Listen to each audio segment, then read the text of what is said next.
তো hello guys, তো আমি প্রথম প্রথম ভিডিও বানাচ্ছি। তো কেমন হচ্ছে ভিডিওগুলো কমেন্ট করে জানাবে। সেরকম তো ভিডিও বানাতে পারি না। তো আমি এখন উড়িষ্যায় আছি, উড়িষ্যার ভিউটা দেখো। তো ভিউটা তোমরা দেখাচ্ছি। তো অবশ্যই যদি ভালো লাগে কমেন্ট করে জানাবে। তো আমি এখন আমাদের রুমটা দেখাতে চলছি। তো রুমটা দেখো, রুমটা দেখার পর বলবে যে কেমন ভাবে আছি। তো এটাই আমার দাদা শুয়ে আছে।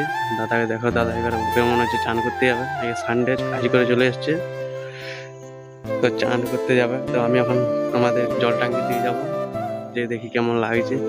জঙ্গল টাঙ্কি তো ঘুরে এসে আমাদের মেজঘরটা পেরিয়ে আসছি। মেজঘরটা পেরিয়ে আসার পর তো আমাদের কাকা আর কিছু জালটা ঠিক করছে। তো জালটা ঠিক করাতে দেখলাম। তো আমি এবারে ভিউটা তোমরা দেখাচ্ছি, দেখো। তোমরা আশেপাশে ভালোই লাগছে আমার। তো তোমাদের কেমন লাগছে বলতে পারছি না। এবারে আমি পুকুরের এখানে চলে যাবো, কিছু মাছ ধরা পুকুরটার ভিউটা দেখাবো। তা আমাদের একটা বন্ধু আসছে, ও মাছ ধরালে ধরবে, দেখো কেমন করে। ও জিম শিবলি আসছে। তো জিমটা দেখো কেমন ওঠে। তো ভালো লাগলে বলবে কেমন হলো ভিডিওটা। ভিডিওটা ভালো হওয়ার পর তো জিম শিপটা দেখো, ও দেখো ধরছে কিন্তু মাছ আসছে না। তো সেটা বলতে পারছি না। আমিও সামনে দিয়ে ক্যামেরা ঘুরে দেখালাম কেমন বটে পুকুরটা। আবার ভাই জিমটা ফালাবার রেডি হচ্ছে, দেখাচ্ছি।